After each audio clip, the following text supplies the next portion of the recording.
Joint director easy है। तो चलिए हम लोग आज का क्लास से स्टार्ट करते हैं। इससे पहले वाले क्लास में हम लोग मार्किंग मीडिया एवं मेथड पढ़ चुके थे।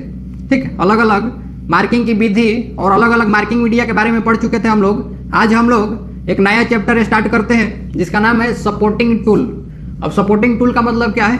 तो ये ऐसे टूल होते हैं जिनका प्रयोग हम लोग जॉब को सपोर्ट करने के लिए या जॉब को पकड़ने के लिए करते हैं। ठीक है, तो इसमें सपोर्टिंग टूल में हम लोग सरफेस प्लेट के बारे में पढ़ने वाले हैं। एक प्रकार का क्या होता है, सपोर्टिंग टूल है सरफेस प्लेट। इसके बाद एंगल प्लेट के बारे में पढ़ेंगे। उसके बाद मार्किंग टेबल के बाद फिर हम लोग वी ब्लॉक के बारे में पढ़ने वाले हैं। ठीक, तो ये सारे टॉपिक हैं हमारे। इनके यूज के बारे में क्या होते हैं, इनके लिए एक एक करके समझते हैं हम लोग। तो सबसे पहला है सरफेस प्लेट। ठीक, यहाँ पर अगर सरफेस प्लेट के बारे में बात करेंगे तो ये सरफेस प्लेट का ये फिगर है। अगर इसके बनावट के लिए बात करेंगे तो सामान्यतः यह वर्गाकार नहीं तो आयताकार बनी होती है और इसे उठाने के लिए इसमें क्या होते हैं, इस तरह से दो हैंडल लगे होते हैं। अलग अलग सारी चीज हम लोग इसमें टाइप्स के बारे में बात करेंगे मटेरियल के लिए कि मटेरियल के आधार पर कौन कौन से टाइप्स होते हैं। लेकिन कुछ चीजें यहाँ पर हम लोग समझते हैं। ये जो ऊपर वाली सतह है, ये ऊपर वाली सतह इस प्लेट की एकदम एक्यूरेट होती है, चिकनी होती है, फिनिश होती है।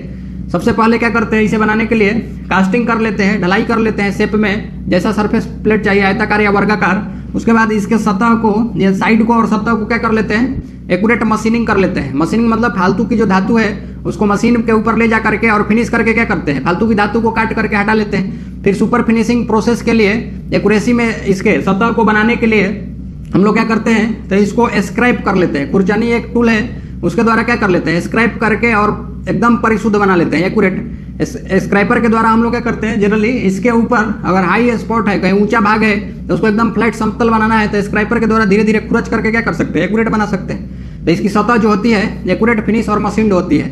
जनरली वर्कशॉप में इसका प्रयोग हम लोग मार्किंग के लिए या प्रिसीजन मेजरिंग इंस्ट्रूमेंट या जो मार्किंग इंस्ट्रूमेंट होते हैं उनको इसी सरफेस प्लेट के ऊपर रख करके और हम लोग क्या करते हैं, यूज करते हैं। ये सारे चीज एक एक करके हम लोग पढ़ने वाले। अब नेक्स्ट हम लोग इसके एक एक पॉइंट के बारे में देख लेते हैं। सबसे पहला पॉइंट है शेप के बारे में। तो वर्गाकार या आयताकार बनी होती है और ऊपरी सतह क्या होती है, स्क्रैप करके परिशुद्ध बनाया हुआ होता है। आधार सतह के रूप में इसका प्रयोग करते हैं हम लोग वर्कशॉप में। जनरली मार्किंग वगैरह के लिए हम लोगों को एक एक्यूरेट फिनिश सतह चाहिए, उसके लिए यही सरफेस प्लेट प्रयोग किए जाते हैं वर्कशॉप में। ऐसे उबड़ खाबड़ जमीन पर और या अप या डाउन जो सतह है उस पर रख करके जब हम लोग मार्किंग नहीं कर सकते हैं, इसीलिए ये सरफेस प्लेट मार्किंग के लिए क्या की जाती है, वर्कशॉप में प्रयोग की जाती है। इसके बाद कार्यशाला में 50 × 50 सेंटीमीटर ये लंबाई और ये क्या है, चौड़ाई और मोटाई के आधार पर बताएं तो 2.5 mm से 5 सेंटीमीटर मोटी वर्कशॉप में सरफेस प्लेट ये प्रयोग की जाती है। और साधारण कार्यों के लिए 100 × 100 सेंटीमीटर और 5 से 7 सेंटीमीटर मोटी सरफेस प्लेट प्रयोग की जाती है। ठीक, तो ये छोटे वर्क पीस के लिए और एक ये मीडियम वर्क पीस के लिए 100 × 100 सेंटीमीटर और 5 से 7 सेंटीमीटर मोटी सरफेस प्लेट क्या की जाती है, प्रयोग की जाती है। यहाँ पर शेप के बारे में बताएंगे तो ये साइड दोनों क्या है, सेम है। तो ये कैसी आकृति होगी इसकी, तो ये वर्गाकार सरफेस प्लेट है। ठीक, अभी एक एक करके और भी पॉइंट देखते हैं। नेक्स्ट पॉइंट है भारतीय मानक संस्थान ISI, इंडियन स्टैंडर्ड इंस्टीट्यूट। भारतीय मानक संस्थान के अनुसार जो इसका साइज बताया जाता है, तो क्या है इसका साइज, तो यही वाला जो हम लोग कार्यशाला में प्रयोग करते हैं 50 × 50 सेंटीमीटर और मोटाई कितना 2.5 सेंटीमीटर से 5 सेंटीमीटर होता है। तो ये चीज इसमें ध्यान रखना है। ये ISI के अनुसार इसका जो साइज होता है इसको ध्यान रखना है, ठीक, डाटा को। इसके बाद अब नेक्स्ट है सामग्री के अनुसार सरफेस प्लेट के प्रकार, types of surface plate according to material. यानी अलग अलग मटेरियल के आधार पर जो सरफेस प्लेट होते हैं वो किस किस प्रकार के होते हैं, कितने टाइप्स के होते हैं। तो यहाँ पर सबसे पहले कास्ट आयरन सरफेस प्लेट पढ़ेंगे हम लोग, उसके बाद ग्रेनाइट सरफेस प्लेट और उसके बाद कांच की सरफेस प्लेट पढ़ेंगे हम लोग, ग्लास सरफेस प्लेट जिसको बोल सकते हैं। ठीक, तो सबसे पहला है ढलवे लोहे की surface plate, cast iron surface plate जिसको बोला जाता है। इस फिगर में हम लोग देख सकते हैं ये कास्ट आयरन की सरफेस प्लेट है। ये इसकी ऊपर वाली जो सतह होती है एक्यूरेट फिनिश होती है और परिशुद्धता में बनी होती है। यहाँ पर ये दो हैंडल लगे होते हैं इसे उठाने के लिए। और इसके बाद अगर मटेरियल के बारे में बात करें तो ये क्लोज ग्रेन्ड कास्ट आयरन की बनी होती है। सघन तंतु ढलवे लोहे नहीं तो महीन कड़ों वाले ढलवे लोहे के बने होते हैं। अगर यहाँ पर इसके स्ट्रक्चर के बारे में बात करेंगे महीन कड़, तो अगर ये कास्ट आयरन है उसमें इस तरह से ये बड़े बड़े ये दानेदार अगर ये ग्रेन है तो इसको बोला जाता है कोर्स ग्रेन। और यही अगर कास्ट आयरन में इस तरह से ग्रेन बहुत छोटे छोटे और पास में है तो इस प्रकार के ग्रेन को बोला जाता है महीन ग्रेन, नहीं तो फाइन ग्रेन, नहीं तो महीन कण बोल सकते हैं। और इस तरह से ये महीन कण होने की वजह से इनकी सघनता डेंसिटी जो होती है बहुत अधिक होती है, मतलब बहुत पास पास में ये कण होते हैं, जिसके कारण डेंसिटी अधिक होने की वजह से इस सरफेस प्लेट की ये एक्यूरेसी होती है अच्छी होती है। इसका एक और फायदा हो जाता है डेंसली पैक्ड होने के कारण, नहीं तो क्लोज ग्रेन्ड कास्ट आयरन के बनाने का ये महीन कणों के बने होने के कारण इसकी एक्यूरेसी बहुत अच्छी होती है। और thermal expansion coefficient of expansion जो होता है ताप लगने के कारण विस्तार वो बहुत कम होता है, जिसके कारण इसकी एक्यूरेसी लंबे समय तक बनी रहती है। अभी इसके जस्ट पीछे वाले भाग को इसको ऐसे उलट करके देखेंगे तो इसके पीछे की बनावट कुछ इस तरह से होती है। ये जो है ये रिब होता है, इसको रिब बोला जाता है, और ये वाला खाली भाग होता है। जनरली इधर का मटेरियल हम लोग नहीं रखते हैं, इसके कारण भार थोड़ा क्या हो जाता है, कम हो जाता है। और ये रिब देने का पर्पस ये होता है, रिब देने का पर्पस ताकि इस सरफेस प्लेट की रिजिडिटी दृढ़ता बनी रहे, ठीक, दृढ़ता बनी रहे। इसके बाद यहाँ पर ये इस तरह से 3 गोड़ी होता है, लेग होता है, जिसको हम लोग टेबल के ऊपर क्या कर सकते हैं, रख सकते हैं। यहाँ पर ये क्वेश्चन पूछा जाता है एग्जाम में कि निम्न में से सरफेस प्लेट किस मटेरियल की बनी होती है। अगर वहाँ पर कास्ट आयरन है और ऑप्शन में क्लोज्ड ग्रेन्ड कास्ट आयरन है तो सबसे better option closed grained cast iron को हम लोग टिक आउट करेंगे, क्योंकि उसकी एक्यूरेसी क्या होती है, बहुत अच्छी होती है। और क्लोज्ड ग्रेन्ड कास्ट आयरन नहीं है तो हम लोग सिंपली कास्ट आयरन को टिक आउट कर सकते हैं, ठीक। तो ये मटेरियल के आधार पर पहले इसमें कास्ट आयरन की सरफेस प्लेट है। इसके बाद एक और नेक्स्ट पॉइंट के बारे में देख लेते हैं। इसमें मृदु इस्पात यानी माइल्ड स्टील की 2 हैंडल क्या होते हैं, इसे उठाने के लिए बने होते हैं। इसके बाद नेक्स्ट हम लोग देखते हैं, नेक्स्ट जो सरफेस प्लेट है granite surface plate, granite surface plate, इसके बारे में देखते हैं। ग्रेनाइट जनरली एक प्रकार का पत्थर होता है और उसी से ये प्लेट बनाई जाती है। ये देखने में इस तरह से काला दिखती है, इसी को हम लोग क्या बोलते हैं, ग्रेनाइट सरफेस प्लेट। अगर कास्ट आयरन सरफेस प्लेट और इसमें हम लोग कंपेरिजन करें तो कास्ट आयरन के अनुसार, कास्ट आयरन के मुकाबले इसकी जो एक्यूरेसी होती है अच्छी होती है। इस पर उष्मा और ताप का भी प्रभाव नहीं पड़ता, क्योंकि ये पत्थर है, कोई फर्क ही नहीं पड़ता है ताप लग रहा है कि हीट लग रहा है। जंग भी नहीं लगता है, मेटल तो है नहीं, पत्थर है, तो इस पर रस्ट भी नहीं लगता है, जंग भी नहीं लगता है। जबकि ढलवे लोहे की सरफेस प्लेट में क्या हो सकती है, जंग लग सकती है। और इस पर अगर बाई चांस कभी स्क्रैच आ जाए इसके सतह पर तो स्क्रैच से ज़्यादा इसकी एक्यूरेसी पर कोई असर नहीं पड़ता है, यानी एक्यूरेसी इसकी खराब नहीं होती है जल्दी, ठीक। तो एक एक पॉइंट इसमें भी हम लोग डिस्कस करते हैं। तो सबसे पहला पॉइंट है, यह एक प्रकार के पत्थर से बनाई जाती है जिसे क्या बोलते हैं, ग्रेनाइट बोलते हैं। इसके बाद नेक्स्ट पॉइंट है, इस पर ना तो जंग लगता है ना ही उष्मा और ताप का प्रभाव पड़ता है। नेक्स्ट पॉइंट, कार्य करते समय यदि इस पर खरोच स्क्रैच पड़ जाए तो इसकी एक्यूरेसी पर कोई प्रभाव नहीं पड़ता है, ठीक। तो इतने पॉइंट को नोट डाउन कर लीजिए। इसके बाद नेक्स्ट हम लोग टाइप्स पढ़ने वाले मटेरियल के आधार पर, और नेक्स्ट सरफेस प्लेट है वो है ग्लास सरफेस प्लेट या कांच की सरफेस प्लेट, ठीक। जनरली कांच की जो सरफेस प्लेट बनी होती है ये इस तरह की होती है। जनरली ये छोटे, अभी हम लोग जितने सरफेस प्लेट पढ़े हैं उससे इसका साइज क्या होता है, बहुत कम होता है। जनरली ये 15 बाई 15 सेंटीमीटर नहीं तो 60 बाई 60 सेंटीमीटर में मिलती है। और छोटे छोटे वर्क पीस को, छोटे छोटे जॉब को इस पर रख करके हम लोग क्या करते हैं, मार्किंग के लिए प्रयोग कर सकते हैं। जनरली छोटे छोटे वर्क पीस के लिए इसलिए हम लोग प्रयोग करते हैं क्योंकि भारी जॉब को अगर इसके ऊपर रखेंगे तो टूटने का चांस रहता है, ठीक है। और इस पर भी उसी तरह से जैसे ग्रेनाइट सरफेस प्लेट था उसी तरह से इस पर भी जंग नहीं लगता है, मौसम का प्रभाव नहीं पड़ता है, ठीक। इसकी भी एक्यूरेसी लंबे समय तक बनी रहती है। और यहाँ पर जनरली हम लोग अगर उसके मेटल के बारे में कंपेरिजन करें तो इसकी जो वेट होती है, भार होती है, कम होती है उनके मुकाबले, तो ये हल्की भी होती है। अब एक एक पॉइंट देख लेते हैं। ये साइज हो गया 15 × 15 सेंटीमीटर से कितना, 60 × 60 सेंटीमीटर, और इस पर क्या होता है, जंग नहीं लगता है। इसके बाद नेक्स्ट पॉइंट है, इसका उपयोग छोटे कार्यों के लिए, छोटे छोटे वर्क पीस के लिए, क्योंकि ज़्यादा भारी वर्क पीस को रखेंगे तो क्या होता है, टूटने का चांसेज रहेगा। यह हल्की होती है, ठीक, मेटल की नहीं है, इसीलिए इसका भार क्या होता है, कम होता है, और इसकी परिशुद्धता अधिक समय तक बनी रहती है, ठीक। इतना पॉइंट को नोट कर लीजिए। इसके बाद हम लोग आगे चलते हैं। नेक्स्ट है सरफेस प्लेट के उपयोग। यहाँ से क्वेश्चन पूछा जाता है, ये इंपॉर्टेंट है, एक एक पॉइंट को हम लोग यहाँ से समझते हैं, ठीक। तो सबसे पहला पॉइंट, ये फिगर समझने के लिए काफ़ी है। जैसे हम लोग इस सरफेस प्लेट का प्रयोग वर्नियर हाइट गेज या मार्किंग ब्लॉक नहीं तो सरफेस गेज, यहाँ पर ये मार्किंग ब्लॉक नहीं तो इसको सरफेस गेज बोल सकते हैं, नहीं तो स्क्राइबर गेज बोला जाता है, इसके द्वारा मार्किंग करने के लिए प्रयोग कर सकते हैं। नहीं तो ये वर्नियर हाइट गेज के द्वारा जॉब की हाइट को, ऊंचाई को मापने के लिए भी हम लोग प्रयोग कर सकते हैं। कैसे करते हैं इसके लिए समझते हैं। जनरली ये एक वर्नियर हाइट गेज है जो एक प्रकार का प्रिसीजन मार्किंग इंस्ट्रूमेंट है, सूक्ष्म मार्किंग इंस्ट्रूमेंट है, जिसके द्वारा हम लोग 0.02 mm की एक्यूरेसी में क्या कर सकते हैं, जॉब के ऊपर मार्किंग या माप को ले सकते हैं। इसके बारे में अलग से हम लोग पढ़ेंगे। वर्नियर हाइट गेज और ये स्क्राइबर ब्लॉक ये अलग से एक टॉपिक है, इसके बारे में अच्छे से पढ़ेंगे। यहाँ पर समझते हैं हम लोग। जनरली ये इसमें हम लोग देखते हैं, यहाँ पर ये सरफेस प्लेट है, मार्किंग के लिए हम लोग इसको एक आधार रेफरेंस सतह मान करके चलते हैं। यहाँ पर सरफेस प्लेट के बाद ये वर्नियर हाइट गेज, ये एंगल प्लेट है जो जॉब को सपोर्ट किया हुआ है। और हमारा जॉब क्या है, ये आगे एंगल प्लेट भी एक प्रकार का सपोर्टिंग टूल है जिसके सहारे हम लोग जॉब को सपोर्ट करके और उस पर मार्किंग कर सकते हैं। यहाँ पर ये सरफेस प्लेट के ऊपर जॉब को रखा गया है और जॉब के पीछे में क्या है, एंगल प्लेट से सपोर्ट दे करके, और ये वर्नियर हाइट गेज का ये स्क्राइबर है। जॉब प्लान के अनुसार जितना माप हम लोगों को सेट करके मार्किंग करना होता है इस वर्नियर हाइट गेज में सेट करके और आसानी से क्या कर सकते हैं, इस तरह से लाइन का मार्किंग कर सकते हैं। पूरा डिटेल्स वर्नियर हाइट गेज में हम लोग पढ़ेंगे। तो जनरली सरफेस प्लेट पर हम लोग इस वर्नियर हाइट गेज को रखकर जॉब पर मार्किंग कर सकते हैं, नहीं तो स्क्राइबर ब्लॉक, नहीं तो सरफेस गेज, नहीं तो मार्किंग ब्लॉक के द्वारा हम लोग बनी भुजा के समांतर, ये साइड जॉब का अगर एक्यूरेट फिनिश है तो बनी भुजा के समांतर इसके दूसरे सतह पर हम लोग क्या कर सकते हैं, लाइन ड्रॉ कर सकते हैं, लाइन खींच सकते हैं। यहाँ पर ये इस तरह के लाइन को ड्रॉ करने के लिए ये गाइड पिन का उपयोग होता है। और ये गाइड पिन क्या होता है, ये हम लोग सरफेस गेज में पढ़ेंगे, मार्किंग टूल में हम लोग पढ़ेंगे, बहुत जल्दी पढ़ने वाले हैं, ठीक। तो इस तरह से हम लोग प्रयोग करते हैं। उसके बाद इस फिगर में देखेंगे तो जनरली हम लोग इस वर्नियर हाइट गेज के जहाँ पर ये स्क्राइबर लगा हुआ है, स्क्राइबर वाले भाग पर ये डायल टेस्ट इंडिकेटर का प्रयोग करके, अब डायल टेस्ट इंडिकेटर क्या होता है इसके बारे में अलग से पढ़ेंगे, लेकिन थोड़ा सा समझ लेते हैं। डायल टेस्ट इंडिकेटर एक ये भी सूक्ष्म मापी यंत्र है जिसका प्रयोग हम लोग जॉब के सतह के फ्लैटनेस, गोल जॉब है उसकी कंसेंट्रिसिटी, कोई गोल रॉड है उसकी स्ट्रेटनेस, इन सारी चीज़ों को चेक करने के लिए हम लोग डायल टेस्ट इंडिकेटर का प्रयोग करते हैं। जनरली डायल टेस्ट इंडिकेटर के लिए हम लोग बात करेंगे अलग से।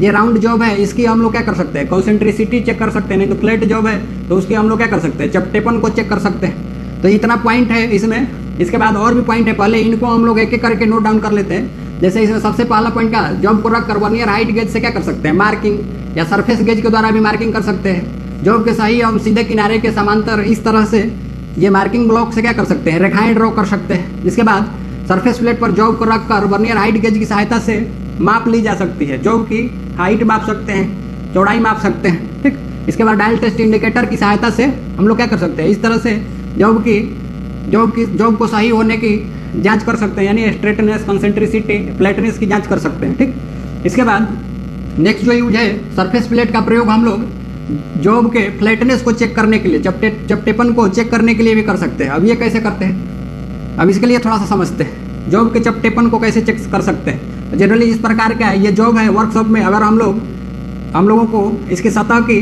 चपटेपन यानी फ्लैटनेस को चेक करना है कि ये सारे जगह एक समान बना है कि नहीं बना है, तो इसके लिए दो तरीका हम लोग यूज करते हैं। पहला जो सिंपल विधि होता है कि ट्राई स्क्वायर के द्वारा हम लोग क्या कर सकते हैं, ब्लेड की सहायता से इसके चपटेपन को, फ्लैटनेस को चेक कर सकते हैं। नहीं तो दूसरा हमारे पास ये विधि है, अगर ट्राई स्क्वायर के द्वारा हाई स्पॉट पकड़ में नहीं आ रहा है कि कितना ऊंचा भाग कहाँ पर है, तो उसके लिए फिर हम लोग नेक्स्ट मेथड अप्लाई करते हैं, ये सरफेस प्लेट विधि द्वारा। तो सरफेस प्लेट पर जनरली हम लोग मार्किंग मीडिया जो पढ़े थे उसमें से पर्शियन ब्लू का इस पे हल्का सा लेप सरफेस प्लेट पर लगा करके और इस जॉब को इसके ऊपर रख करके और इस तरह से क्या कर देते हैं, हल्के से रोल कर देते हैं। जनरली पर्शियन ब्लू का परत एकदम हल्का लगाते हैं और इसको रख करके जॉब को इस तरह से रोल कर देंगे, रोल करके और फिर इस तरह से देखते हैं हम लोग जॉब को लेकर के। जॉब को देखेंगे तो अगर ये पूरे सतह पर पूरा पर्शियन ब्लू का लेप लग गया तो इसका मतलब क्या है, ये पूरा सतह क्या है, ये पूरा सतह फ्लैट है। अगर कहीं कहीं यहाँ पर्शियन ब्लू लगा है, यहाँ लगा है, यहाँ लगा है, यहाँ लगा है, तो इसका मतलब क्या है, जहाँ जहाँ पर्शियन ब्लू लगा है वहाँ पर क्या है, ऊंचा भाग है। अब इन्हीं भागों को हम लोग क्या करते हैं, फिर फाइलिंग करके और फिर प्लेट बनाने का कोशिश करते हैं। तो इस मायने में इस सरफेस प्लेट का प्रयोग हम लोग फ्लैटनेस को जांचने के लिए कर सकते हैं। इसके बाद नेक्स्ट जो यूज होता है, सरफेस प्लेट के ऊपर ही हम लोग साइन बार को, इस तरह से साइन बार को रख करके और जॉब में एंगल को फाइंड आउट कर सकते हैं। कैसे, तो यहाँ पर जनरली ये जॉब है और इस जॉब में ये टेपर भाग बना हुआ है, ये एंगल हम लोगों को पता करना है, ये रेफरेंस लाइन से यानी बेस लाइन से ये कितना एंगल है, थीटा फाइंड आउट करना है। तो इसके लिए हम लोग ये साइन बार का प्रयोग करते हैं। जनरली ये वाला साइन बार है जो ये गाड़ी के जैसा दिख रहा है, इसी को हम लोग क्या बोलते हैं, साइन बार बोलते हैं। ये भी एक अलग से टॉपिक है, इसके लिए हम लोग अलग से डिटेल्स में बात करेंगे, लेकिन थोड़ा सा चीज़ें यहाँ पर समझ लेते हैं। ये साइन बार में ये दो रोलर होता है और जनरली साइन बार का लंबाई हम लोग ये दोनों रोलर के सेंटर से सेंटर की दूरी से, ये सेंटर इसकी दूरी से लेते हैं और इसकी लंबाई generally 100 mm, 200 mm, 250 mm, 500 mm तक मिलती है, ठीक। इसके बाद यहाँ पर ये हमारा साइन बार हो गया। साइन बार के बाद ये स्लिप गेज का पैकिंग बनाते हैं। स्लिप गेज भी अलग से एक टॉपिक है। स्लिप गेज का पैकिंग बना करके इस तरह से हाइट में जोड़ते हैं। जोड़ने के बाद ये साइन बार का ये पीछे वाला भाग है, ये स्टॉपर है और ये वाली जो लाइन है ये सरफेस प्लेट है। जनरली साइन बार का ये जो सेटिंग है एंगल मापने के लिए, यहाँ पर हम लोग सरफेस प्लेट के ऊपर रख करके क्या कर सकते हैं, इसको सेट कर सकते हैं इस तरह से। अब क्या करना है, इस तरह से जब सेटिंग हो जाता है तो यहाँ पर ये जॉब में ये जो एंगल है, ये स्टॉपर इसको पकड़ करके जॉब को रखता है। ये जो जॉब में एंगल है यहाँ पर ये वाला जनरली साइन बार का लंबाई ये कर्ण का काम करता है, कर्ण है। और ये वाला जो है यहाँ पर देखेंगे तो ये क्या है, ये है लंब, ये है लंब। अगर इसको बेस मान लें तो ये क्या है, यहाँ से यहाँ तक ये राइट एंगल ट्रायंगल बनता है और इसमें ये क्या है, कर्ण है और ये लंब है। तो जनरली साइन, ये जो हमारा ये साइन बार होता है इसका प्रिंसिपल ट्रिगोमेट्री का होता है। यहाँ से एंगल जो ये फाइंड आउट कर सकते हैं हम लोग, ये साइन थीटा बराबर क्या होता है, लंब बटा में कर्ण। और इसी के आधार पर हम लोग ये जो कर्ण होता है ये साइन बार का जो ये स्टैंडर्ड लंबाई होता है उससे मिल जाता है। और ये स्लिप गेज के पैकिंग से एक एक ब्लॉक को जोड़ करके हम लोग ये वाला लंब निकाल लेते हैं। इस तरह से एंगल हम लोग क्या कर सकते हैं, कैलकुलेट कर सकते हैं। इससे पहले यहाँ पर साइन बार से चेक करने से पहले यहाँ पर ये डायल टेस्ट इंडिकेटर भी होता है। जब हम लोग इस तरह से जॉब को सेट करते हैं तो सेट करने के बाद ये डायल टेस्ट इंडिकेटर से ये जॉब के ऊपरी सतह के लेवल को हम लोग चेक कर लेते हैं कि ये वाकई सरफेस प्लेट के लेवल में दोनों किनारों पर, यहाँ पर और यहाँ पर बराबर है कि नहीं है। अगर नहीं होता है तो इसके अनुसार हम लोग क्या करते हैं, स्लिप गेज का पैक बना करके, यानी उसको स्लिप गेज को रिंगिंग एक्शन में जोड़ करके और हाइट को क्या कर देते हैं, बढ़ाते जाते हैं। जनरली ये डायल गेज जो होता है यहाँ पर जीरो होता है, इसमें इस जीरो में अगर ये जो नीडल दोनों तरफ से यहाँ पर एक बार चेक करेंगे, एक बार यहाँ पर, दोनों जगह पर अगर ये जीरो शो कर रहा है तो इसका मतलब है ये सतह यानी सरफेस प्लेट की सतह और जॉब की ऊपरी सतह जो क्या है एक दूसरे के साथ क्या है, ये समांतर है, समांतर सेट हुई है। और अगर इस तरह से जीरो नहीं शो होता है तब तक हम लोग ये स्लिप गेज की हाइट को जोड़ करके क्या करते रहते हैं, बढ़ाते रहते हैं। तो ये पूरा डिटेल्स हम लोग साइन बार के साथ बात करेंगे। हम लोगों को यहाँ पर यह समझना था कि सरफेस प्लेट का प्रयोग इस तरह से साइन बार के साथ एंगल निकालने के लिए रख करके और इसके ऊपर क्या कर सकते हैं, सेटिंग कर सकते हैं। अब इन्हीं पॉइंट को हम लोगों को देखना है, एक एक करके लिख लीजिए आप लोग, ठीक। जैसे सबसे पहला हम लोग पर्शियन ब्लू वाला, उसकी सहायता से फ्लैटनेस चेक कर सकते हैं और इसके लिए क्या करते थे, पर्शियन ब्लू लगाते हैं। इसके बाद नेक्स्ट जो पॉइंट है साइन बार, जॉब के कोण की सही माप लेने तथा इसके सही होने की जाँच करने के लिए साइन बार को सरफेस प्लेट के ऊपर क्या कर सकते हैं, सेट कर सकते हैं। तो ये सारे यूज हैं, एक एक करके नोट डाउन कर लीजिए और इनके यूज से संबंधित क्वेश्चन पूछे जाते हैं, तो इसी को ध्यान में रखना है। इसके बाद नेक्स्ट हम लोग चलते हैं आगे। नेक्स्ट है नोट में कुछ पॉइंट इसके लिए देख लेते हैं हम लोग। सरफेस प्लेट के लिए, सरफेस प्लेट ग्रेड 1, 2 और 3 में मिलते हैं और ग्रेड 1 का प्रयोग क्या होता है, सबसे अधिक होता है। हम लोग ये भी बोल सकते हैं कि यहाँ पर 2 और 3 के मुकाबले ग्रेड 1 क्या होता है, ज़्यादा एक्यूरेट होता है। इसके बाद अगर सरफेस प्लेट का हम लोग ये स्पेसिफिकेशन करेंगे किस तरह से इसको सरफेस प्लेट को बताया जाता है, तो इसके स्पेसिफिकेशन के लिए, विवरण देने के लिए हम लोग क्या करते हैं, तो लेंथ बताते हैं, लंबाई, विड्थ बताते हैं, चौड़ाई। उसके बाद ग्रेड के आधार पर कितने हैं, 1, 2 और 3 ग्रेड। उसके बाद इंडियन स्टैंडर्ड नंबर बताया जाता है, इंडियन स्टैंडर्ड नंबर। अभी यहाँ पर एक एग्जाम्पल के थ्रू हम लोग यहाँ पर देखते हैं। अगर मान लीजिए कोई कास्ट आयरन सरफेस प्लेट है और इस तरह से ये लिखा गया है 2000 mm × 1000 mm GR1 IS 2285, तो इसका मतलब क्या है, यहाँ पर ये जो है ये लंबाई है, लेंथ है, और ये क्या है, विड्थ है, और ये GR1 मतलब क्या है, ग्रेड 1। यहाँ इसके जगह पर ग्रेड 1, 2, 3 कोई भी हो सकता है, साइज में अलग अलग साइज चेंज करके दे सकता है। और ये IS का मतलब क्या है, इंडियन स्टैंडर्ड नंबर, और ये नंबर क्या है, तो 2285। तो इस तरह से जनरली हम लोग इसका विवरण देते हैं सरफेस प्लेट का, ठीक। क्या क्या बताना पड़ता है, तो लंबाई, चौड़ाई, grade and Indian standard number क्या कर सकते हैं, बता करके तब इसको बताते हैं, ठीक। तो इस तरह से अगर सरफेस प्लेट के स्पेसिफिकेशन से क्वेश्चन पूछेगा तो वहाँ पर लिखेगा कि एक सरफेस प्लेट के लिए इस तरह से विवरण दिया गया है, इसमें से ये 2000 क्या बताता है, लंबाई है, चौड़ाई है, ग्रेड है या इंडियन स्टैंडर्ड नंबर है। इस तरह से जितना इसमें टर्म आया है उससे संबंधित क्या कर सकता है, क्वेश्चन बनाया जा सकता है और एग्जाम में आ सकता है। तो इस तरह से हम लोग ध्यान रखेंगे चीज़ों को, एक एक पॉइंट को यहाँ पर नोट डाउन कर लीजिए, उसके बाद हम लोग आगे चलते हैं, ठीक। नेक्स्ट है मार्किंग टेबल, या इसको लेआउट टेबल भी बोलते हैं, मार्किंग टेबल नहीं तो लेआउट टेबल। इसके लिए थोड़ा सा समझते हैं हम लोग। यहाँ पर फिगर में ये मार्किंग टेबल है, जनरली ये भी एक सरफेस प्लेट की जैसी होती है, लेकिन इसमें एक अंतर होता है। अंतर यही है कि इसके सतह पर, ये ऊपरी जो सतह है यहाँ पर ये ग्रुप बना होता है, ग्रुप बना होता है दोनों तरफ से, इस तरह से क्या होते हैं, ग्रुप बने होते हैं। कैसे, तो यहाँ पर देखेंगे तो ये मार्किंग टेबल है जिसके ऊपर इस तरह से ये स्लॉट बना हुआ है, दोनों तरफ से खांचा बना हुआ है, पतला पतला खांचा, ठीक। अगर सरफेस प्लेट में कंपेरिजन करें तो उससे ये बड़े साइजों में मिलती है और इसको जनरली ये माइल्ड स्टील का एक स्टैंड होता है, फ्रेम बना करके ये स्टैंड के ऊपर इसको रखा जाता है। तो ये जो है, ये जो आउटलाइन है, ये इस तरह से ये ग्रुप्ड लाइन बनी हुई है। इन लाइनों का प्रयोग जनरली हम लोग ये गाइडलाइन के लिए प्रयोग कर सकते हैं। जॉब को सेटिंग करते समय ये रोल में आता है कि जॉब को मार्किंग प्लेट के ऊपर हम लोग सीधा सेट किया है कि नहीं किया है, तो इस लाइन का सहारा लेकर के जॉब को हम लोग क्या कर सकते हैं, सीधे रख सकते हैं, ठीक। इसके बाद मटेरियल के बारे में बात करेंगे तो ये कास्ट आयरन नहीं तो ग्रेनाइट की बनी होती है, ये ध्यान रखना है। पूछा गया एक बार क्वेश्चन कि मार्किंग प्लेट किसकी बनी होती है, ऑप्शन में ग्रेनाइट दिया था, कास्ट आयरन नहीं था, तो इजीली हम लोग क्या कर सकते हैं, ग्रेनाइट कर सकते हैं, ठीक। इसके बाद जनरली इसका प्रयोग और भी है, मार्किंग करते समय जॉबों को इसके ऊपर रख करके पंचिंग या लाइन खींचने के लिए, ठीक, इस तरह से हम लोग प्रयोग कर सकते हैं इस मार्किंग टेबल का। तो एक एक करके इसमें भी पॉइंट को हम लोग देख लेते हैं। सबसे पहले मटेरियल के बारे में बात करें तो क्या होगा, डलवालवा नहीं तो ग्रेनाइट, ये इंपॉर्टेंट है, मटेरियल ध्यान रखना है, पूछा जाता है। और ये भी कैसी होती है, आयताकार नहीं तो वर्गाकार। लंबाई देखेंगे तो सरफेस प्लेट से ये बहुत बड़ी होती है, साधारणतः 1 मीटर चौड़ी और 1.5 मीटर क्या होती है, लंबी होती है, ठीक। इसके बाद नेक्स्ट पॉइंट, इसका प्रयोग रेफरेंस सरफेस के लिए आधार सतह के रूप में प्रयोग कर सकते हैं हम लोग, ठीक। और इसकी आधार सतह ये तो है ही, प्लस ये गाइडलाइन है, इसके सहारे हम लोग जॉब को रख करके इस पर सही सेटिंग कर सकते हैं सीधा, ठीक। अभी आगे और भी समझ में आएगा, बी ब्लॉक पढ़ेंगे तो वहाँ पर ये आउटलाइन का मतलब समझ में आएगा पूरा। जब मैच पेयर वाले बी ब्लॉक को रखते हैं तो आसानी से इसके इन लाइनों का सहारा लेकर के उसको क्या कर सकते हैं, सीधा रख सकते हैं। यहाँ पर जॉब पर मार्किंग के लिए किया जाता है। इसके बाद नेक्स्ट पॉइंट है, इस पर जॉब को रखकर उस पर रूल, डिवाइडर या आउटले कैलिपर, इन सारे द्वारा क्या कर सकते हैं, मार्किंग कर सकते हैं। नहीं तो पंच के द्वारा पंचिंग करते समय भी इसका प्रयोग कर सकते हैं, ठीक। तो यहाँ पर ये मटेरियल ध्यान रखना है और इसको रेफरेंस सतह के रूप में प्रयोग किया जाता है, ठीक। ये चीज़ ध्यान रखना है। इसके बाद ये यूज भी ध्यान रखना है। नेक्स्ट हम लोग बात करते हैं, इसके बाद नेक्स्ट है यह माइल्ड स्टील की बने स्टैंड के ऊपर क्या होती है, फिट होती है, ठीक। नोट डाउन कर लीजिए इतना। इसके बाद हम लोग आगे चलते हैं।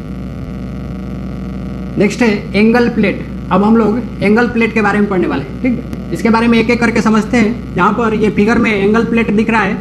जनरली एंगल प्लेट के बारे में बात करेंगे तो ये भी एक प्रकार का सपोर्टिंग टूल है, जिसका प्रयोग हम लोग जॉब को सपोर्ट करके और उस पर मार्किंग करने के लिए करते हैं, ठीक।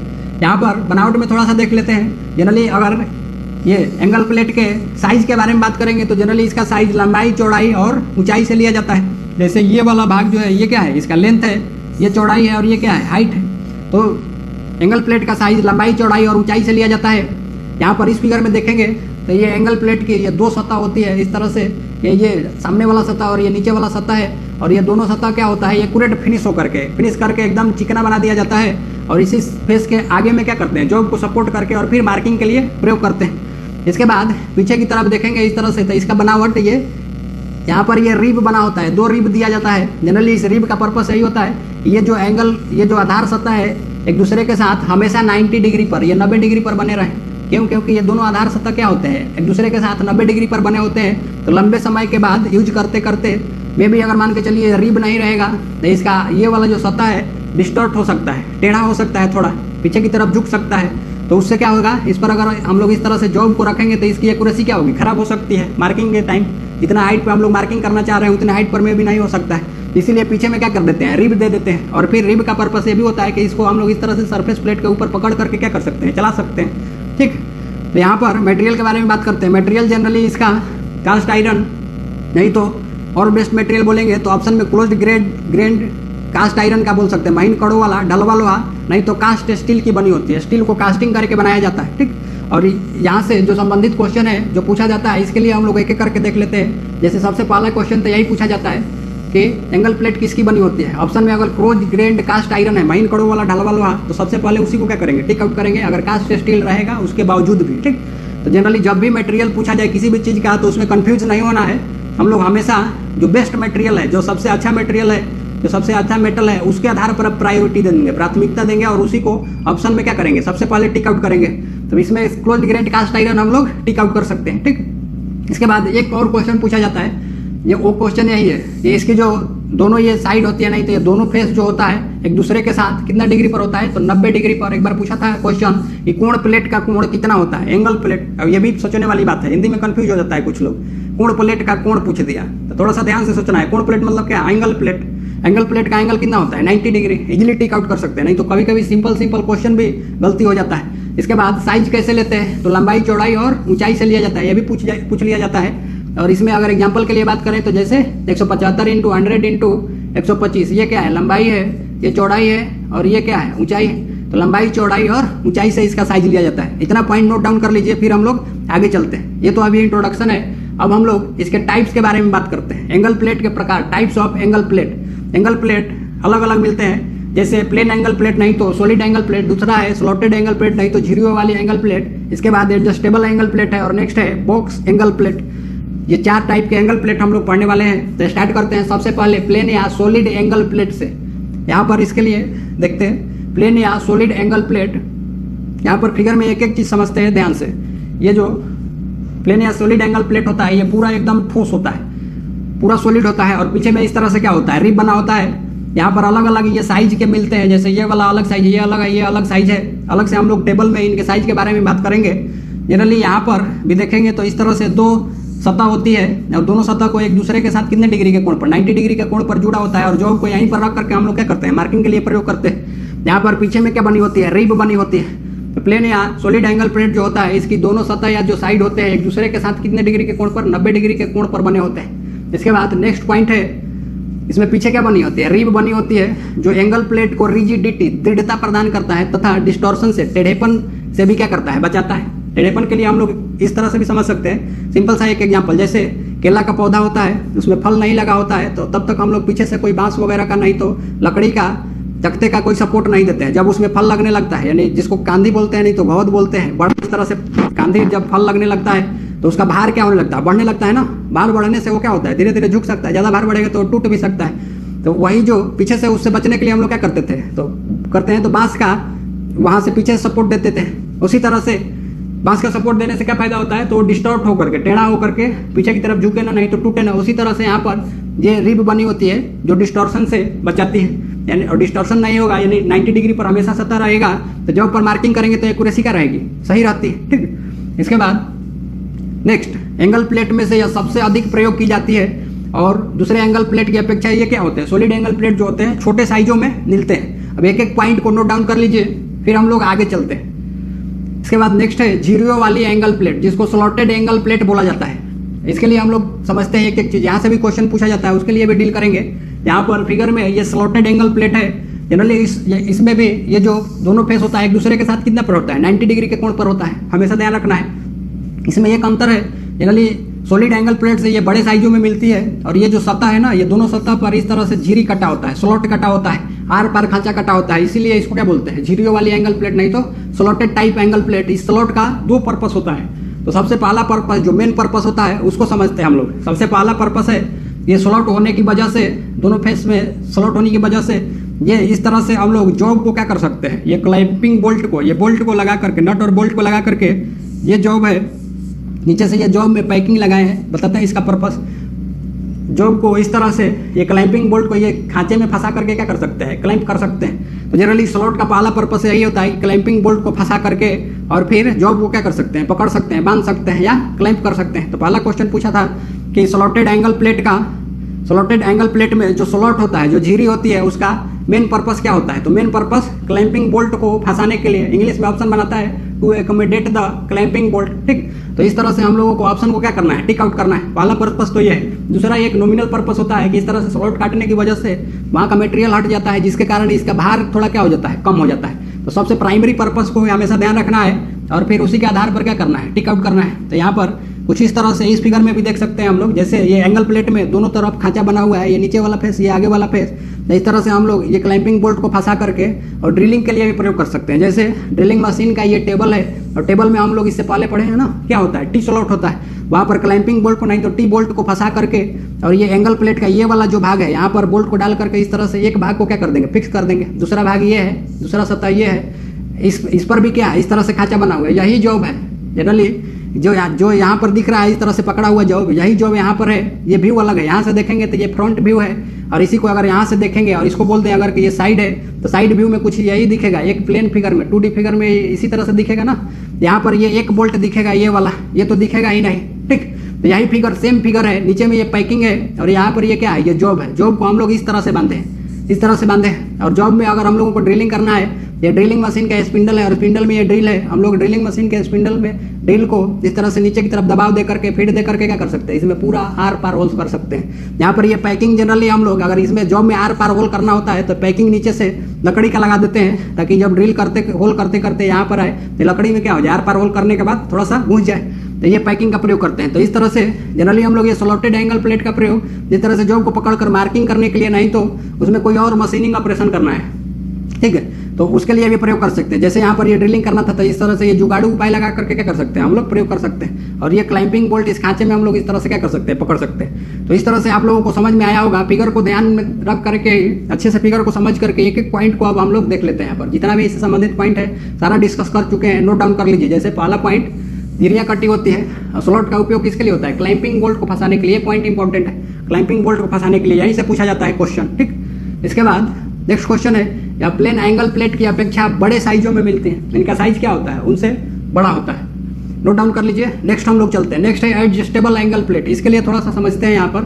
अगर इस एंगल प्लेट के बारे में बात करेंगे तो इस एंगल प्लेट का ये वाला भाग और ये वाला भाग दो अलग अलग पार्ट होता है, जिनको एक दूसरे के साथ ये क्लैंपिंग बोल्ट के साथ नट या बोल्ट के द्वारा क्या करके रखते हैं? जोड़ करके रखते हैं। खासियत ये इसमें क्या है? खासियत यही है, ये नट और बोल्ट को ढीला करके इसको किसी भी एंगल पर हम लोग क्या कर सकते हैं? झुका सकते हैं। झुकाने से क्या फायदा होगा? तो अलग अलग पोजीशन में जॉब को रख करके, यहाँ पर भी ये स्लॉट कटा हुआ है, अलग अलग पोजीशन में जॉब को रख करके उस पर मार्किंग कर सकते हैं। नहीं तो कोई और ऑपरेशन मशीन के टेबल पर रख करके इसके ये सतह को किसी एंगल पर सेट करके, जैसे टेपर होल करना है, तिरछा होल करना है तो तिरछा होल भी कर सकते हैं। इसके लिए क्या है, ये नीचे बेस वाली जो सतह है, यहाँ पर ये स्लॉट बना हुआ है, यहाँ पर टी बोल्ट को नहीं तो क्लैंपिंग बोल्ट को फंसाकर मशीन के टेबल में इसको भी क्या कर सकते हैं? क्लैंप कर सकते हैं। एंगल को सेट करने के लिए इस तरह से इसके बेस में ये स्विवल प्लेट बनी होती है, जिस पर 1-1 डिग्री के अंतराल पर इसमें निशान होता है, और इसका प्रयोग जनरली हम लोग एंगल को सेट करने के लिए कर सकते हैं, ठीक। तो अदर एंगल प्लेट के मुकाबले इसमें थोड़ी सी यही खासियत है, ठीक। अब एक पॉइंट इसमें भी हम लोग डील कर लेते हैं। एंगल प्लेट में दो भुजाएं क्या होती है? ये अलग अलग कब्जे की भांति, पार्ट की भांति खुलती है, ठीक। नट एवं बोल्ट की सहायता से आपस में जुड़ी होती है, और इन पर क्या होते हैं? डिग्री के निशान लगे होते हैं। नट एवं बोल्ट को ढीला करके इनको डिजायर्ड एंगल, इच्छित कोण पर हम लोग क्या कर सकते हैं? सेट कर सकते हैं, यहाँ पर इन स्विवल प्लेट के सहायता से। इसके बाद नेक्स्ट है box angle plate. Next type में हम लोग बॉक्स एंगल प्लेट के बारे में देखते हैं। यहाँ पर देखेंगे इसका आकृति कुछ ये बॉक्स की जैसा होता है। यहाँ पर भी ये स्लॉट बना होता है, ये टी स्लॉट जॉब को रख करके, और इसमें क्लैंप करने के लिए यहाँ पर अलग अलग सतह होने की वजह से, एक से अधिक, दो से अधिक सतह होने की वजह से हम लोग क्या कर सकते हैं? इसको किसी भी डायरेक्शन में घुमा करके, इस तरह से घुमा करके, कोई भी प्लेन सतह का प्रयोग करके जॉब को सपोर्ट करके मार्किंग के लिए या किसी और ऑपरेशन के लिए क्या कर सकते हैं? हम लोग प्रयोग कर सकते हैं। यही इसमें एक एडवांटेज हो जाता है। इसके लिए भी एक एक पॉइंट को देख लेते हैं, जैसे बॉक्स के आकार की बनी होती है। इसके बाद नेक्स्ट पॉइंट है, जॉब को इस पर बांध कर इसको किसी भी दिशा में घुमाकर दूसरी मार्किंग या ऑपरेशन क्या कर सकते हैं। यही इसका क्या है? मुख्य लाभ, ठीक। एक एक पॉइंट को नोट डाउन कर लीजिए। इसके बाद नेक्स्ट हम लोग चलते हैं आगे की तरफ, ठीक। नेक्स्ट है एंगल प्लेट की परिशुद्धता, accuracy of angle plate.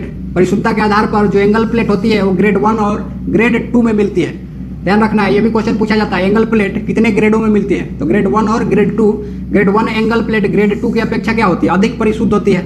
Grade 1 ज्यादा शुद्ध है, इसीलिए इसका प्रयोग हम लोग टूल रूम में करते हैं। टूल रूम में क्यों? क्योंकि वहां पर ज्यादा शुद्धता से क्या करते हैं? काम किया जाता है, इसीलिए शुद्ध यहाँ पर एंगल प्लेट यानी ग्रेड 1 का प्रयोग करते हैं। और ये ग्रेड 2 की जो एंगल प्लेट होती है, ये साधारणतः मशीन शॉप में प्रयोग की जाती है। अब मशीन शॉप क्या है, इसके लिए थोड़ा समझते हैं। जनरली ऐसा वर्कशॉप जहाँ पर मशीनें लगी होती है या उनके द्वारा मशीनिंग ऑपरेशन कर सकते हैं, जैसे drilling machine, lathe machine, shaper planer, milling machine, इन शॉप को हम लोग क्या बोलते हैं? Machine shop. जैसे में फिटर शॉप को हम लोग क्या बोलेंगे? फिटर शॉप बोलते हैं, जहाँ पर बेंच वाइस वगैरह, उसके अलावा लेथ मशीन भी लगा होता है। लेकिन मशीनिस्ट शॉप में जाएंगे अगर मशीनिस्ट ट्रेड वालों के लिए, तो वहाँ पर उनके लिए क्या होता है? सीरीज में मशीनें होती हैं, तो उनको हम लोग एक तरह से क्या बोल सकते हैं? Machine shop. या टर्नर ट्रेड वाले हैं, उनको क्या बोलते हैं? Machine shop. यानी ऐसा शॉप जहाँ पर मशीनें लगी हुई है और उनके द्वारा ऑपरेशन हम लोग करते हैं, उन शॉप को क्या बोलते हैं? Machine shop. तो ज्यादातर इन एंगल प्लेट का प्रयोग हम लोग, ये ग्रेड 2 वाली एंगल प्लेट का प्रयोग हम लोग मशीन शॉप में करते हैं, जॉब को क्या करने के लिए? पकड़ करके और टेबल पर क्लाइंब करके अलग अलग ऑपरेशन को परफॉर्म करने के लिए। जैसे हम लोग ड्रिलिंग के लिए यहाँ पर देखे थे, उसी तरह से मिलिंग के लिए, ग्राइंडिंग के लिए अलग अलग तरीके से प्रयोग कर सकते हैं इसका, ठीक, जॉब को पकड़ करके।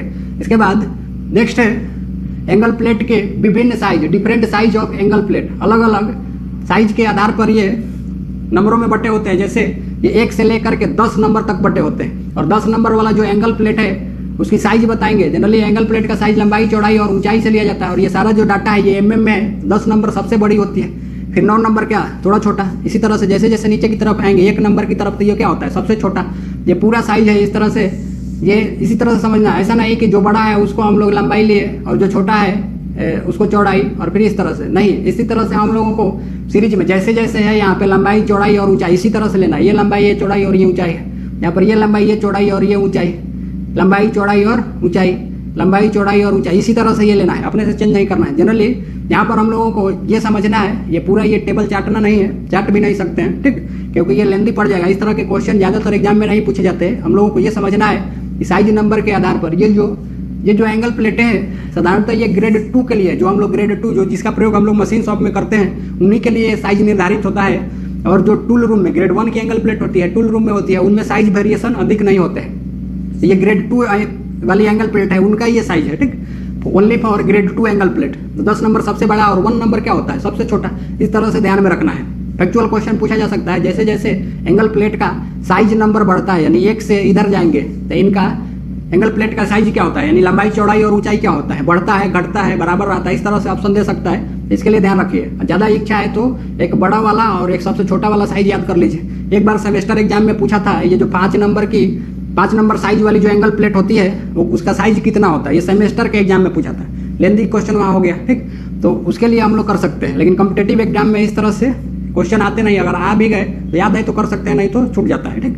तो इस तरह से पूरा हम लोगों को जोड़ नहीं देना है। जहाँ पर डाटा याद करने वाला है, जहाँ पर परसेंटेज या किसी भी चीज़ को याद करना है, वो हम गाइड करते चलेंगे आपको, उसी के अनुसार उन्हीं चीज़ों को ध्यान में रखना है, ठीक। अगर आप लोग इसके अलावा एक्स्ट्रा डाटा याद रखते हैं तो फिर वो आपके लिए पॉजिटिव एडवांटेज है। मे भी पूछा गया तो कर सकते हैं, नहीं तो कम से कम जो इंपॉर्टेंट है, जो सबसे ज़्यादा इंपॉर्टेंट है, वो डाटा हम यहाँ पर आपको बताते कर चलेंगे कि इसको याद करके चलना है, ठीक। तो इस तरह से हम लोग इनके साइज के बारे में समझ चुके हैं। इसके बाद नेक्स्ट है स्पेसिफिकेशन ऑफ एंगल प्लेट। अभी एंगल प्लेट का विवरण हम लोग कैसे देते हैं, अगर एंगल प्लेट को बताना है तो किस तरह से बताएंगे इनको, ठीक।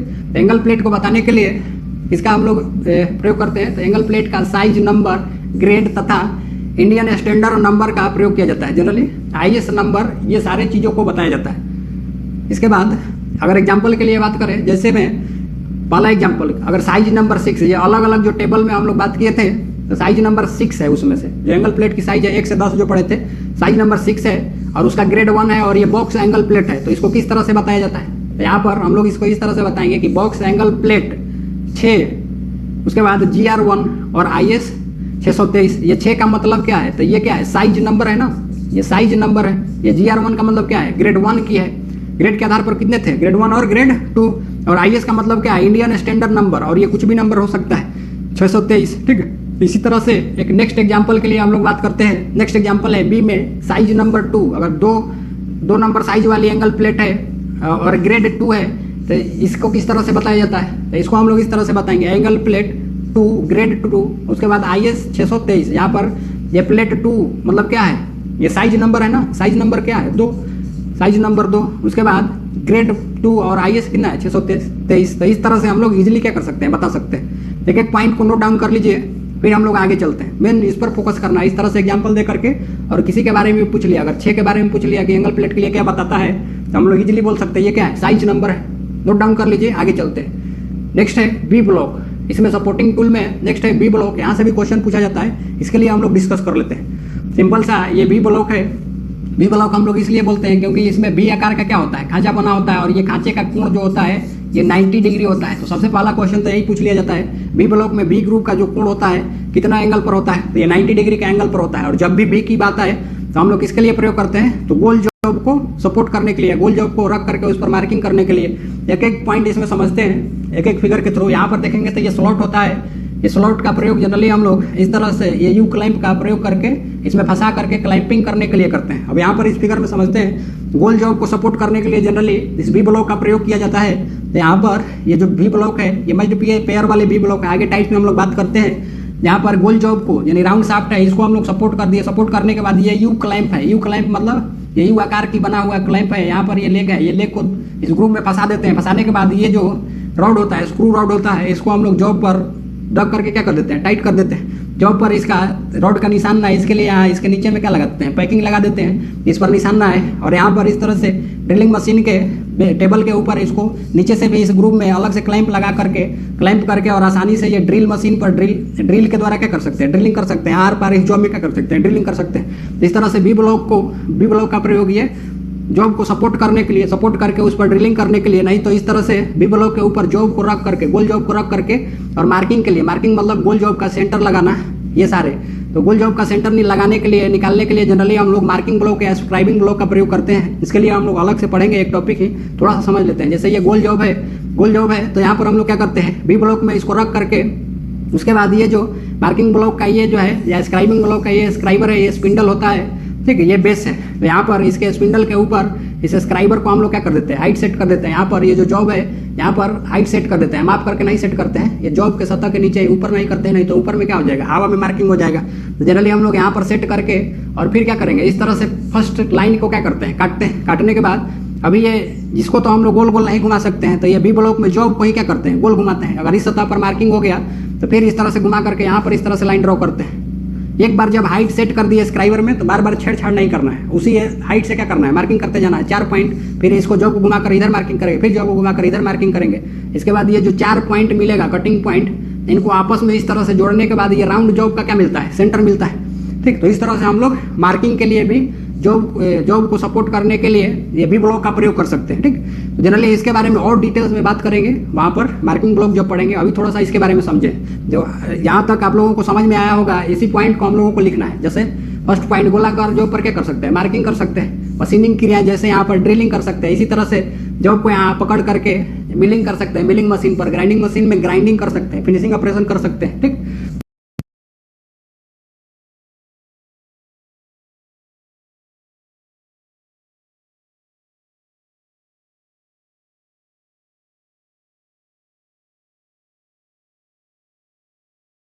ये यूज है इनका। इसके बाद नेक्स्ट जो पॉइंट है बी, इसके बीच में क्या होता है, बी आकार का खांचा और इसका कोण क्या होता है,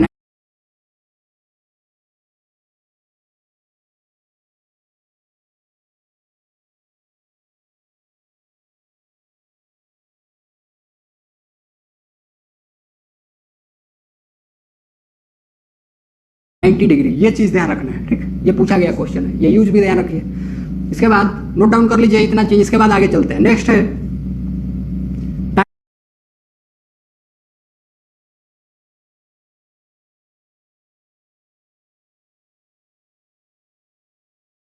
types of B block according to BIS, bureau of Indian standard के अनुसार बी ब्लॉक के प्रकार। यहाँ पर फर्स्ट है single level single group B block. अब ये सिंगल लेवल और ग्रुप क्या होता है इसके बारे में समझते हैं। यहाँ पर इस फिगर में समझने के लिए काफी है। ये वाला जो भाग है जो बी आकृति का ग्रुप बना होता है, इसको हम लोग क्या बोलते हैं, लेबल बोलते हैं, लेबल। तो यहाँ पर ये बी आकार का ग्रुप कितना है, एक है।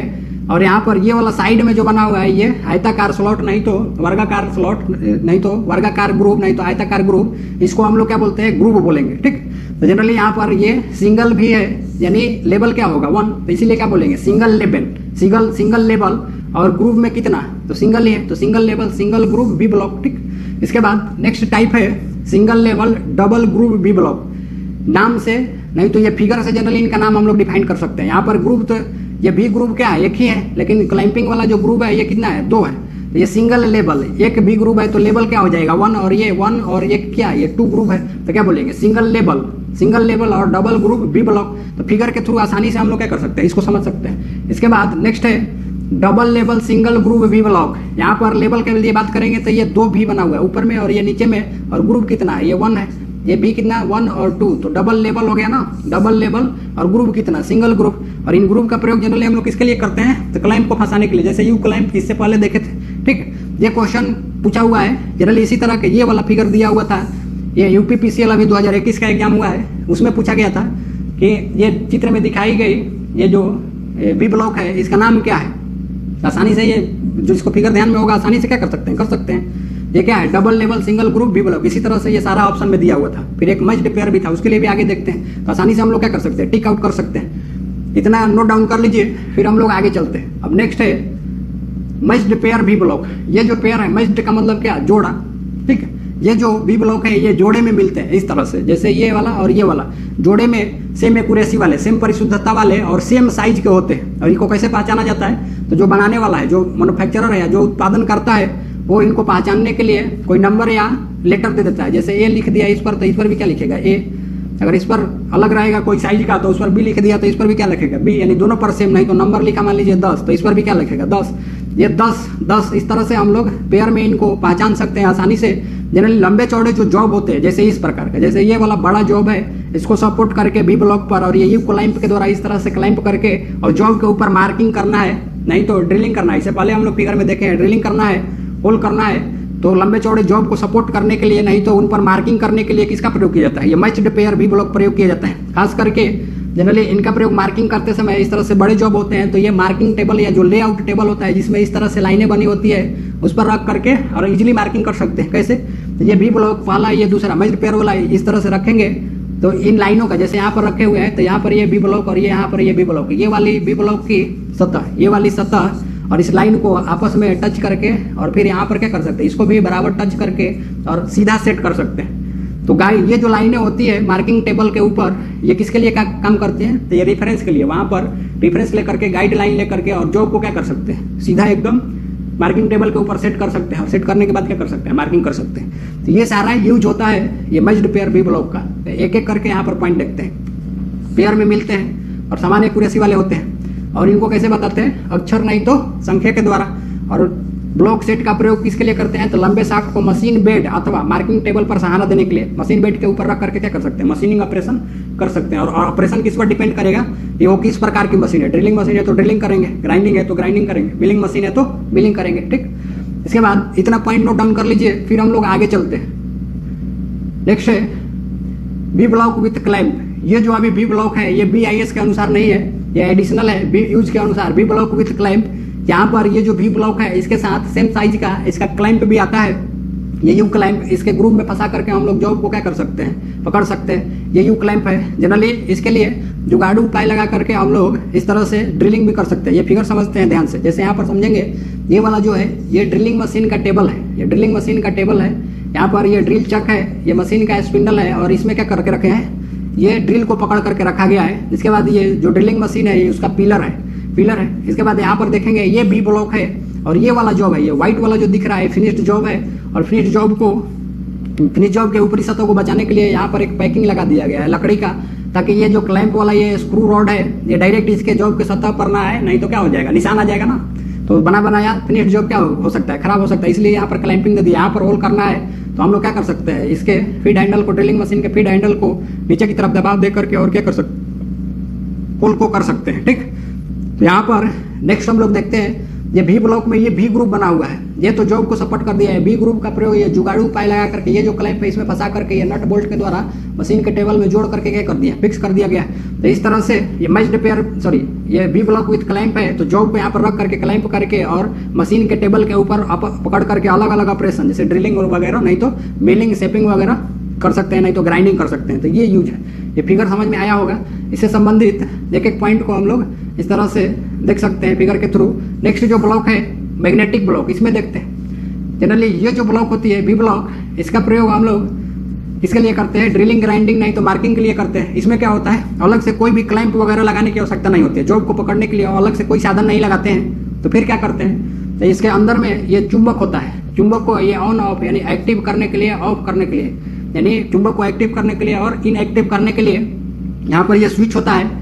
और जनरली यहाँ पर जो जॉब होगा ये फेरस मेटल को ही पकड़ेगा। जनरली फेरस मेटल मतलब जिसमें लोहे की मात्रा होती है, इसमें लोहे के कण पाए जाते हैं। और एक होता है नॉन फेरस मेटल जिसमें लोहे के कण बिल्कुल नहीं पाए जाते हैं, नहीं तो न के बराबर पाए जाते हैं। क्यों, क्योंकि लोहे वाले जो जिसमें ऐसा पदार्थ जिसमें लोहे के कण है उसी को ये क्या करेगा, चुंबक अपनी ओर आकर्षित करेगा। जैसे माइल्ड स्टील, रॉट आयरन, उसके बाद कास्ट आयरन, इन सारे को ये आसानी से क्या कर सकता है, पकड़ सकता है। एल्युमिनियम, कॉपर, इस तरह से अगर हम लोग इसको पकड़ना चाहेंगे, इस तरह के जॉब को, एल्युमिनियम कॉपर के जॉब को पकड़ना चाहेंगे तो नॉन फेरस मेटल है, ये चुंबकीय शक्ति द्वारा नहीं पकड़ा जाएगा।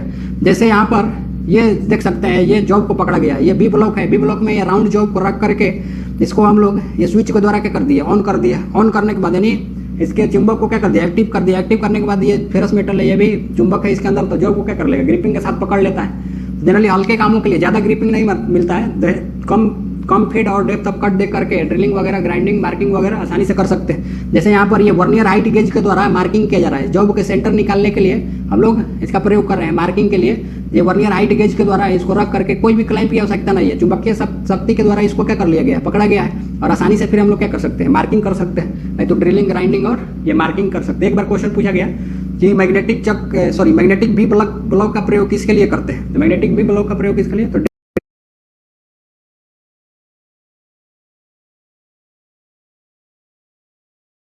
ड्रिलिंग, मार्किंग या इसके लिए, ग्राइंडिंग के लिए। ठीक, तो इतना हम लोग कर सकते हैं इजीली। इसके बाद हम लोग चलते हैं नेक्स्ट है बी ब्लॉक की परिशुद्धता।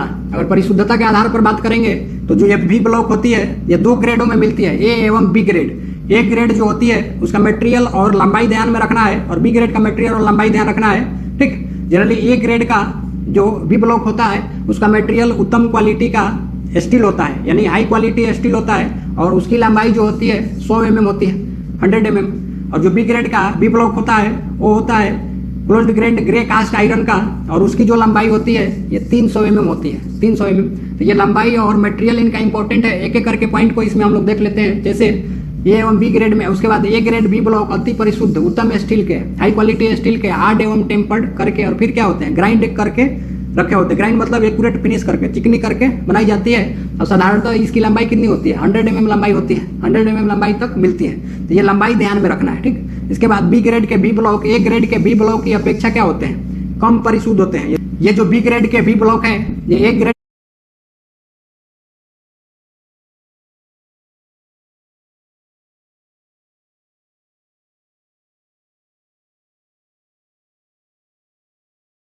के बी ब्लॉक से क्या होते हैं, कम परिशुद्ध होते हैं। और जनरली ये close grain grey cast iron के बने होते हैं। इनका मटेरियल ध्यान रखना है। ये जो बी ग्रेड के जो बी ब्लॉक होते हैं close grain grey cast iron के बने होते हैं। एक्यूरेसी क्या होती है, अच्छी होती है, ठीक है। इसके बाद नेक्स्ट पॉइंट है बी ग्रेड के बी ब्लॉक प्रायः मशीन शॉप में साधारण कार्यों के लिए प्रयोग किए जाते हैं, और इनकी लंबाई क्या होती है 300 mm होती है। अभी ये यूपीपीसीएल 2021 में पूछा गया क्वेश्चन है कि बी ग्रेड के जो बी ब्लॉक होती है उसकी लंबाई कितनी होती है, तो ये कितनी होती है 300 mm, ठीक। तो इजिली हम लोग चीजों को कर सकते हैं। इतना नोट डाउन कर लीजिए, फिर आगे चलते हैं। इसमें ध्यान यही रखना है, लंबाई और मटेरियल ध्यान रखना है दोनों का। ये पूछा जाता है, ये भी पूछा गया है मटेरियल, ठीक।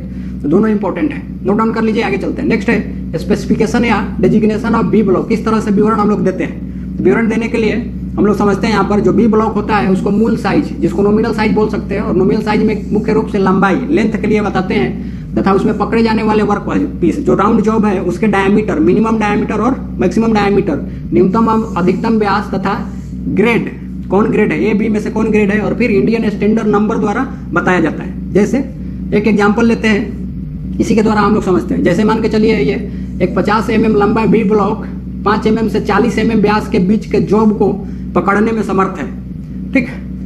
और उसका ग्रेड ए है, तो इस प्रकार बताया जाता है उसे। कैसे बताते हैं यहाँ पर समझिए थोड़ा सा। एक लंबा जॉब है, कितना लंबा है 50 mm, और इसके बाद उसमें जो जॉब पकड़ते हैं, जो डायमीटर है उसका मिनिमम डायमीटर 5 mm और मैक्सिमम कितना है 40 mm के जॉब को पकड़ने में समर्थ है, यानी सक्षम है। तो इसको किस तरह से बताया जाता है, तो बी ब्लॉक 5/50 नहीं तो 5/5 × 540 ए IS क्या 2949। इसका मतलब क्या है, ये बी ब्लॉक ये लंबाई है, लंबाई कितना 50 mm, फिर कितने रेंज के डायमीटर तक के जॉब को पकड़ने में सक्षम है, तो 5 mm से लेकर के कितना 40 mm तक के जॉब को पकड़ने में क्या है समर्थ है। और ग्रेड क्या है, तो ग्रेड ए है, और ये IS का मतलब इंडियन स्टैंडर्ड नंबर कुछ भी हो सकता है, जैसे 2949। इसी तरह से यहाँ पर भी बी ब्लॉक के लिए पूछा जा सकता है कि बी ब्लॉक के लिए इस तरह से विवरण दिया गया है, तो ये 50 क्या है, तो 50 क्या है लंबाई। ये 5 और 40 का मतलब क्या है, 5 और 40 का मतलब है कितने डायमीटर तक के जॉब को, बड़ा जॉब, सबसे छोटा जॉब 5 mm, फिर बड़ा कितना 40 mm, अलग अलग कैपेसिटी के आधार पर ये डिफाइंड होता है। इसके बाद नेक्स्ट जो है, अगर कोई मान के चलिए मैच्ड पेयर बी ब्लॉक है और यही क्वेश्चन, तो उसके लिए हम लोग कैसे बताएंगे, तो इसमें कुछ नहीं करते हैं, डायरेक्टली उसको मैच्ड पेयर के लिए हम लोग एम वर्ड का यूज कर देते हैं। जैसे बी ब्लॉक M50 और ऑब्लिक 540 ए और IS क्या 2949।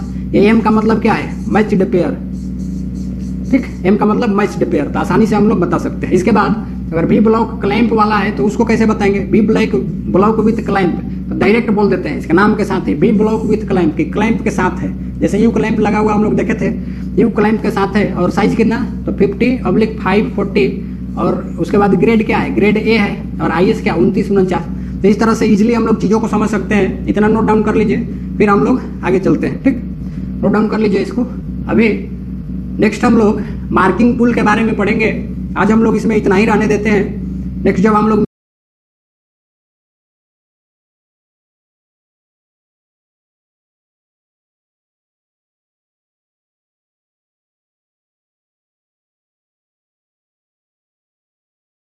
मिलेंगे तो मार्किंग टूल, और मार्किंग टूल में यहाँ पर स्क्राइबर के बारे में, फिर इसके बाद सरफेस गेज या marking block, vernier height gauge, combination set, इन सारे चीज़ों के बारे में हम लोग पढ़ेंगे।